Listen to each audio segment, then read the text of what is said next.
La une de Jeune Afrique nous conduit cette semaine en Côte d'Ivoire à un an de l'élection présidentielle. La Côte d'Ivoire où l'on suit avec attention les soubresauts de la tumultueuse séparation des anciens époux Gbagbo. Bonjour François Soudan. Bonjour Catherine. En Côte d'Ivoire, on suit d'autant plus cette séparation qu'elle n'est pas dénuée d'arrière-plan politique. Eh oui, si on en faisait un film, Catherine, on appellerait cela divorce à l'ivoirienne. Depuis le retour de Laurent Gbagbo en Côte d'Ivoire, c'était il y a un peu plus de 3 ans. Les Ivoiriens suivent avec passion les rebondissements dignes, il faut le reconnaître, d'une telenovela de la séparation conflictuelle de l'ancien couple présidentiel. Alors, dernier épisode de la série, selon nos informations, Nadia Nabamba, qui est depuis le 8 août dernier l'épouse officielle de Laurent Gbagbo, s'apprête avec l'accord de ce dernier à intenter une action en justice pour empêcher l'ex-première dame de continuer de porter le nom de Gbagbo. Et cela malgré le divorce prononcé en juin 2023. Alors, tout ça, vous l'avez dit, c'est aussi très politique. Ce n'est pas que people. Nous sommes à 1 an de l'élection présidentielle et cette querelle entre anciens époux recouvre aussi une compétition pour le leadership d'une partie de l'opposition. Sur ce plan, d'ailleurs, le tandem joue à front renversé. Laurent s'est porté candidat, mais il demeure inéligible parce que gracié et non amnistié.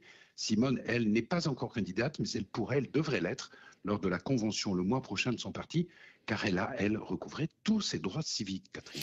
On ajoutera, François Soudan, que la séparation entre les anciens époux Gbagbo ne date pas d'hier. Les commentaires s'étendent donc sur de nombreuses années. Mais qu'en dit-on aujourd'hui en Côte d'Ivoire? Quel jugement les Ivoiriens portent-ils sur leur ancien président et son ex-épouse? Alors, vous avez raison, effectivement, c'est une assez longue histoire. C'est un couple qui a milité, combattu, souffert ensemble dans les années 70-80, qui est composé de 2 très fortes personnalités et qui a commencé à battre de l'aile. C'était à la fin des années 90, puis à se distendre réellement pendant la période où Laurent Gbagbo était au pouvoir.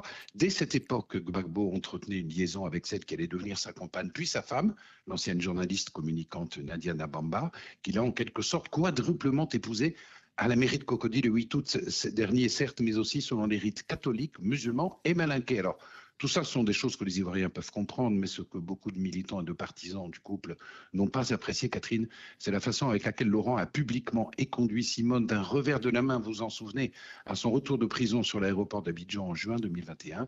Quel que soit le contentieux entre eux, il y a des attitudes, des gestes qu'un homme d'État devrait en tout cas d'éviter. C'est ce que pensent beaucoup d'Ivoiriens. Et tous deux ont des ambitions pour l'élection présidentielle de l'année prochaine. C'est ce que vous nous disiez tout à l'heure. Mais est-ce qu'ils ont encore un réel poids sur la scène politique ivoirienne ? Alors, face aux éléphants que sont le RHDP du président Ouattara, le PDCI de Tidjane Thiam, les partis de Laurent Gbagbo et de Simone Aïvé Gbagbo, qui sont tous deux issus de la matrice du Front populaire ivoirien, semblent condamnés à jouer les seconds rôles. Les élections locales de septembre dernier ont été pour eux une déception, même s'ils attribuent leur échec à la fraude. Le parti de Gbagbo, le mouvement Génération Capable de Simone, ce qui reste du HPI de Pascal Afine-Guessant, puissent en outre dans les mêmes réservoirs électoraux et rencontrent tous 3 des problèmes d'implantation et d'organisation. Et puis il y a, Catherine, l'âge des capitaines. Laurent a 79 ans, Simone 75 ans. Difficile dans un pays où l'âge médian est de 19 ans d'incarner une vision nouvelle. Pourtant, leur succession n'est pas à l'ordre du jour. Vous savez, tous deux appartiennent à la même espèce d'animaux politiques, passés par le syndicalisme, les mouvements révolutionnaires, la lutte militante, la prison, l'exercice de pouvoir. Un Alpha Condé, un Jacob Zuma sont de la même race. C'est une génération qui fera de la politique jusqu'à son dernier souffle, Catherine. Merci François Soudan. Cet article est à lire sur jeuneafrique.com.